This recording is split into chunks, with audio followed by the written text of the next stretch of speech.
Bonjour Cyril, astrophysicienne, coordinatrice d'une conférence, plutôt même d'une semaine tout entière, consacrée à l'astrophysique. Tu es donc tu es une personne qui est reconnue au Liban dans le domaine. On te connaît pour certaines émissions à la télévision. Quel est cet événement que tu organises? Bonjour, bonsoir.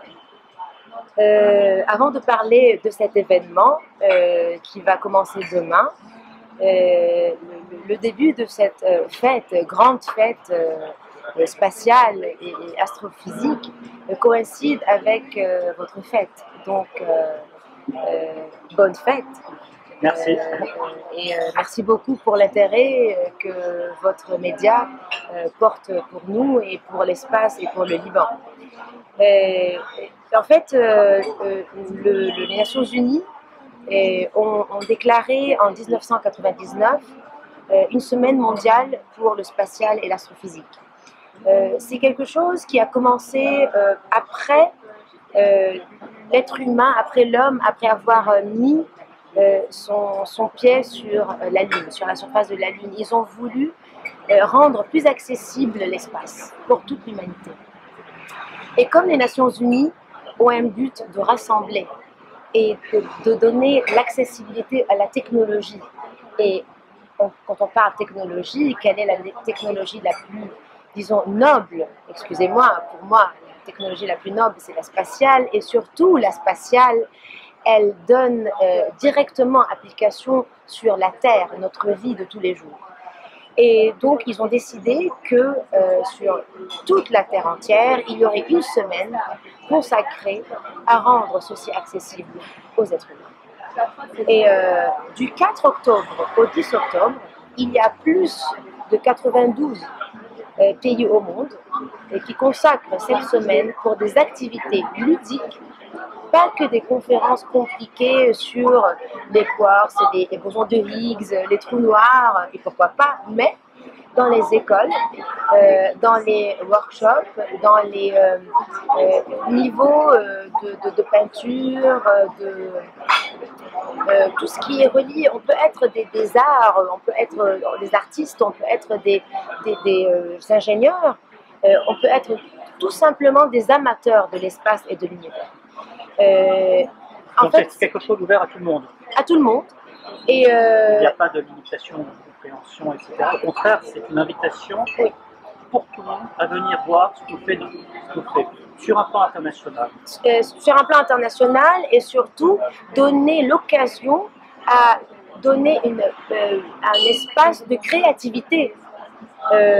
Juste quand on est à Beyrouth, on va entendre des klaxons, donc ça fait partie aussi de bruit dans l'univers aussi. Donc, d'ailleurs, il faut peut-être dire qu'on est en train de filmer dans les rues de Beyrouth pour le World Space Week international. On va leur dire bonjour de Beyrouth tout à l'heure. L'idée, c'est justement de montrer cette ouverture. Exactement. Comme on dit en astrophysique, chaque longueur d'onde est une ouverture et une fenêtre pour un nouveau monde. Donc ici aussi, c'est une longueur d'onde béroutine. Merci beaucoup, c'est une ouverture pour un nouveau monde. Sur le plan local, oui. Quels sont les événements que vous préparez? Ah là là, cher ami. Bon, il y a beaucoup d'événements. D'abord, on va parler de la thématique. Oui, merci. Hein, vous êtes beaucoup plus thématique et pragmatique que moi. Il faut dire que ça fait des mois que j'y travaille, donc j'ai perdu le nord. En fait, chaque année, l'équipe de World Space Week, donc la semaine mondiale de l'espace international, décide de donner un thème. Et moi, j'aime beaucoup parler du thème de l'année dernière, par exemple. C'était l'espace réunit tout le monde. Mais alors, cette année, devinez, le thème tourne autour de quoi? Mars, Jupiter, un astre. Ben non, et puisque c'est l'année 50 de Apollo 11, et donc c'est l'année 50 que l'homme a atterri sur la Lune. C'est la fête de la Lune. Donc, vous souhaitez aller sur la Lune pour cette année? Donc, c'est l'année de la Lune par excellence. D'accord. Et on a décidé, enfin ils ont décidé internationalement que ça soit The Moon, a Gateway to the Stars. La Lune, c'est le portail pour les étoiles. Donc, où est-ce que vous allez nous emmener ensuite? Et ben, moi nulle part, mais avec un bon prosecco, on peut aller partout. Santé à l'univers. Après, la Lune ne va pas être juste un goal, un but. Cette fois-ci, on va, depuis la Lune, faire un village, Moon Village. Et il y a un projet Artemis, il y a le Moon Village de l'ESA, Artemis de la NASA, où on va, pour la première fois, on va faire des femmes et des hommes, où on va vivre sur la Lune. On va faire en sorte que la vie soit sustainable. Et puis après, depuis la Lune, on va aller sur Mars. Et depuis Mars, on va aller sur les étoiles. Et quand on parle étoiles, on va aller sur la première étoile la plus proche, Proxima Centauri. Mais pas pour demain, hein. Pas pour demain la veille. C'est 4 milliards d'années. Ouais. Années-lumière, hein. Oui. 4 points quelque chose, 4,5 années-lumière. Donc on a besoin de vraiment beaucoup de temps pour y aller. Hein. Donc, quelles seront les activités qui seront organisées autour de cette thématique? Parfait. On commence demain. Dès demain. Dès demain. Ah oui. Oui. Bonne fête. Alors, on commence demain par opening, l'ouverture, The Sage Parlor à Mankhraye. Après, il y a des activités, au moins 2 à 3 activités par jour. On a des observations. C'est regroupé par thème. Les observations du ciel. À Deir el-Amar, on va le 6 observer le ciel. Le 6 c'est dimanche. Et le 6, il y a des observations du ciel à Za'arour, Tcheri. Et il y a aussi à Za'arour avec Jouloud. Et puis, on a aussi des storytelling. Storytelling, c'est-à-dire, on raconte des histoires pour les enfants de 5 à 10 ans. Des histoires des étoiles, des space shuttles, des satellites, des missions sur la Lune. Oui. Qui sont les personnes qui sont intéressées par cette thématique? Est-ce qu'il y a des personnes en particulier? Vous voulez susciter des vocations? Oui. Vous voulez... Oui. Très bonne question. Très, très bonne question.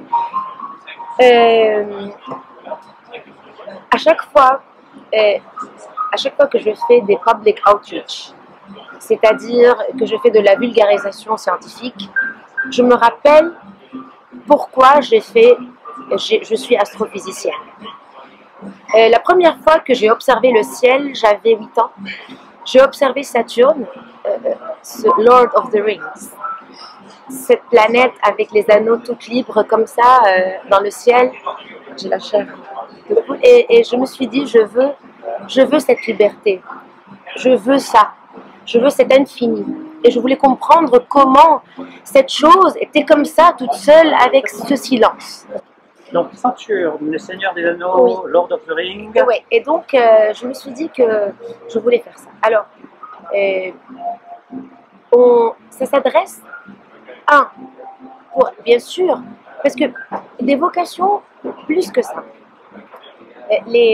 L'univers appartient à tout le monde.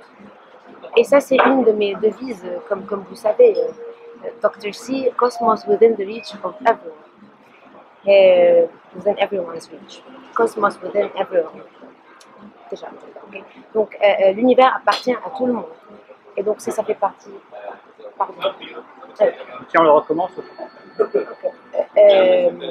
Donc, des vocations, certes, mais aussi, pas que. L'univers appartient à tout le monde. Donc, comme je dis toujours, Cosmos within everyone's reach. Mais aussi, les enfants sont les premières personnes qui ont une créativité énorme. Ils ont une imagination, ils ne connaissent pas la peur. Débordant. Ils ne connaissent pas la peur. Mais bien sûr, mais ils ont cette liberté que nous, quand on devient adulte, j'espère que moi je l'ai pas encore, je suis pas encore adulte. Et ouais, et ils ont pas la peur. Un, deux, je veux, pardon, le jeu, mais un de mes buts, c'est que le Liban, les Libanais, aient une autre perspective que la guerre, que la misère, que les problèmes économiques. Et ils savent que Cyrine, qui est née à Deir el-Amar, on avait la guerre, qu'elle elle est rentrée, elle était membre de l'Agence spatiale européenne, elle était au CEA, elle est toujours membre, elle publie avec le CEA, qu'elle a été à la NASA, qu'elle a fait des tests de James Webb Space Telescope à la NASA Goddard, qu'elle est toujours membre scientifique de James Webb Space Telescope. Et ça, c'est pas une blague. Et donc, rien n'est interdit. Et on a des gens à la NASA maintenant, des Libanais. Et donc, je voulais faire ça. Et ce n'est pas juste publier des articles, ce n'est pas juste avoir des citations. Et donc, je voulais que les Libanais rêvent. Et le rêve devienne réalité. Parce que, comme je dis toujours, toujours une idée commence et elle prend corps par le jasad. Oui. Donc elle prend racine. Voilà, elle prend racine et l'impossible n'existe pas. Et pardon, juste que je finis. Et c'est pour tout le monde. Quand par exemple, pour le workshop qu'on fait avec Little Scientist et Dr. Ghanem à Ballouni, pour les observations ou pour Up Close and Personal avec les télescopes, les parents viennent avant les enfants. Donc les parents aussi. Le Moyen oriental a beaucoup, il est très intelligent, il travaille beaucoup. Par contre, il lui manque l'argent. Et surtout le Libanais, il excelle partout au monde. Et pourquoi pas lui donner... Sur un plan individuel. Oui, sur un plan... oui, bien sûr. Mais pourquoi pas lui donner la chance de lui dire que ici aussi tu peux. Tu peux. Ça m'amène à ma prochaine question. Allez-y. Où en est le Liban? Le Liban, il avance. Pas à la vitesse qu'on veut.